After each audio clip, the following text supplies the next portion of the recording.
अस्सलामुअलैकुम मेरे students. A level mathematic paper 1 binomial expansion का ये लेक्चर नंबर 2 है। हम पढ़ेंगे इसमें r plus one th term. Basically इसे r plus one th terms क्यों लिखते हैं, क्यों बोलते हैं, थोड़ा सा मैं वो आपको समझाना चाहता हूँ।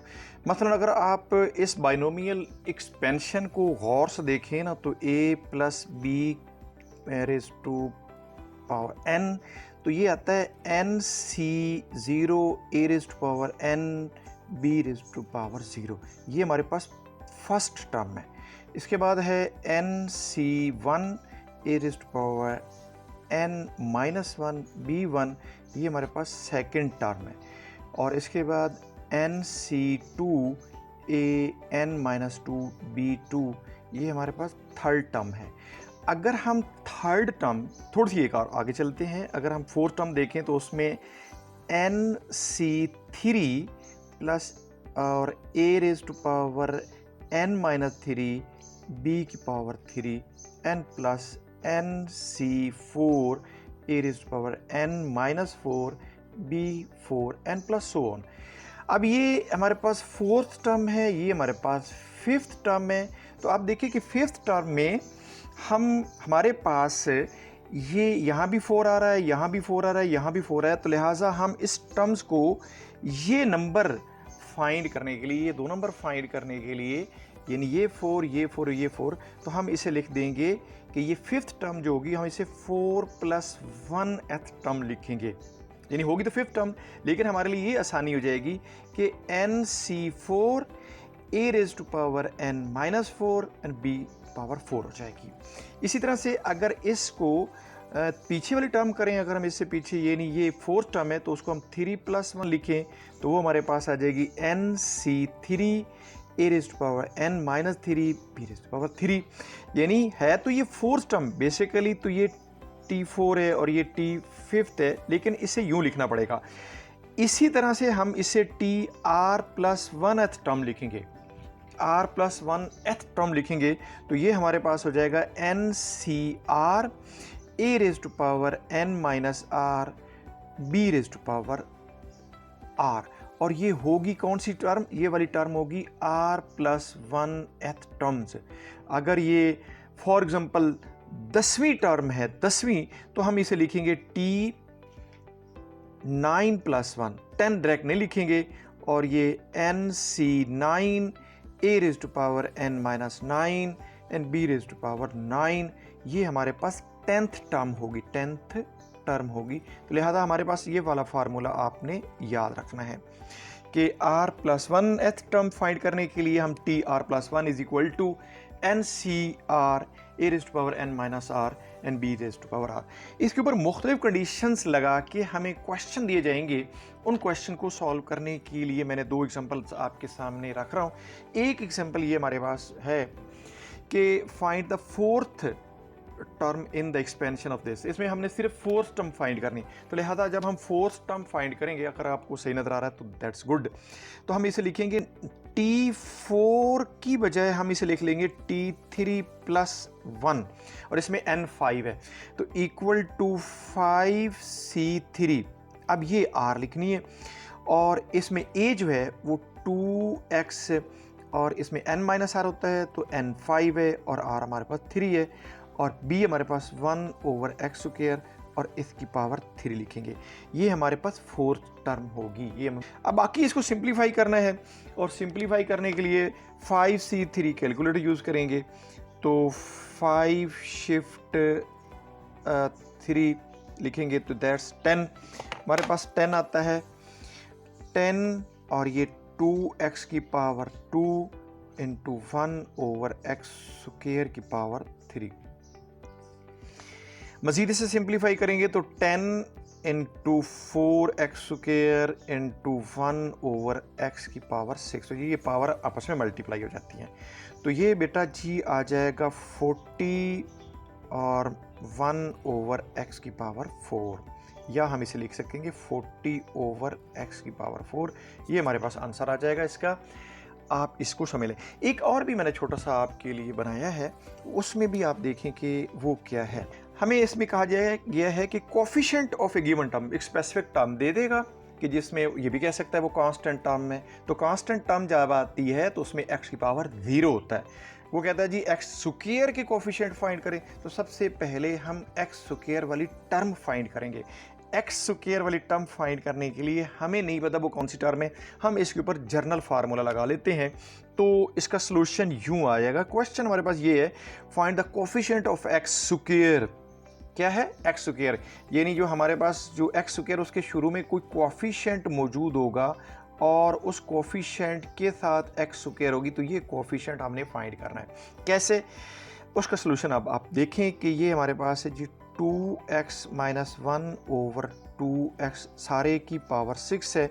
इसमें पहली टर्म a ये है और b, याद रखें a हमारे पास है 2x और b हमारे पास है माइनस 1 ओवर 2x, n हमारे पास 6 है और जो रिक्वायर्ड टर्म है वो हमें नहीं पता, वो रिक्वायर्ड टर्म है r प्लस 1th टर्म है। ये मैं आपको बता दूं, ये r प्लस 1th टर्म है और उसको फाइंड करेंगे इस तरीके से, T are plus 1 equal to N C R A की power n minus R B raise to power r।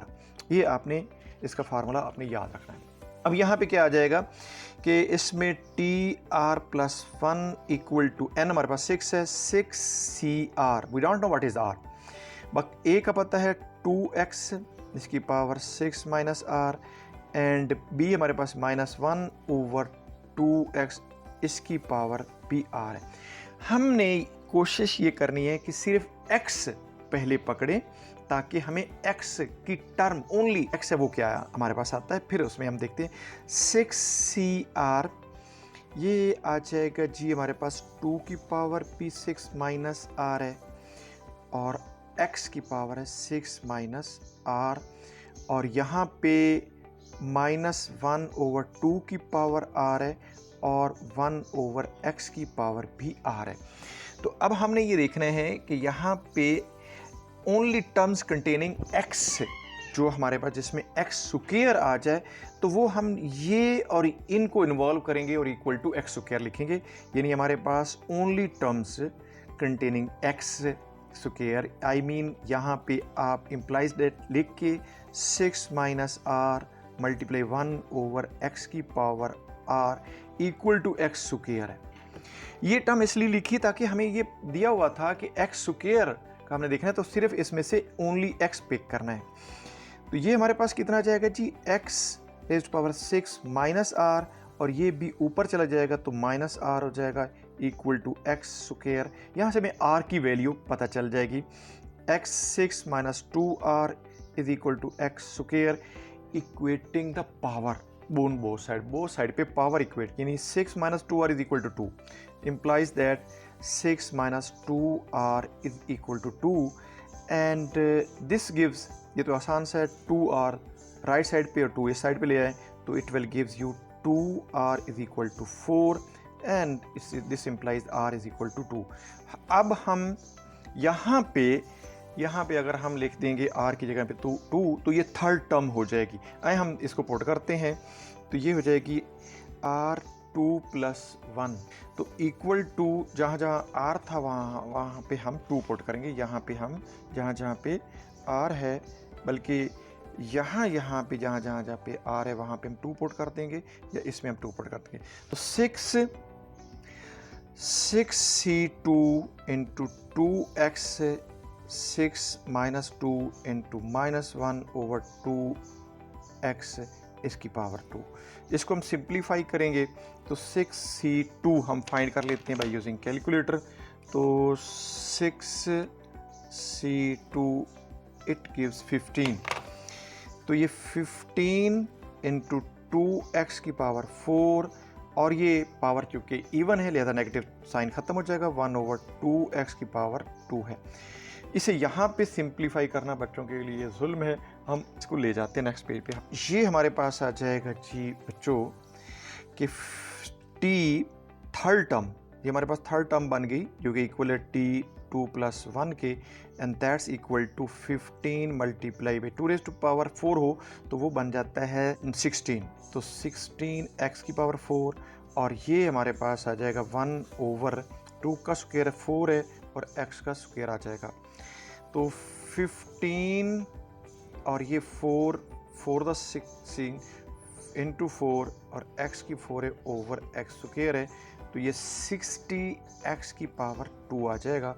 हमने देखा कि x स्क्वायर का कोफिशिएंट 60, तो required the coefficient of x square is 60। ये हमारा आंसर है, ये हमने देखना है कि ये हमारा आंसर है।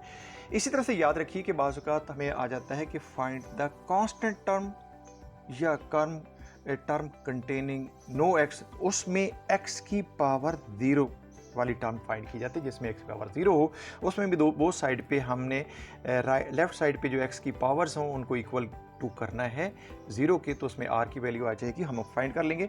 नेक्स्ट लेक्चर में मैं आपको दो तीन ऐसे क्वेश्चन समझाऊंगा जिसमें हमने मुख्तलिफ कंडीशंस दी होंगी और हमने वो कोफिशिएंट फाइंड करने होंगे या टर्म्स फाइंड करनी होगी।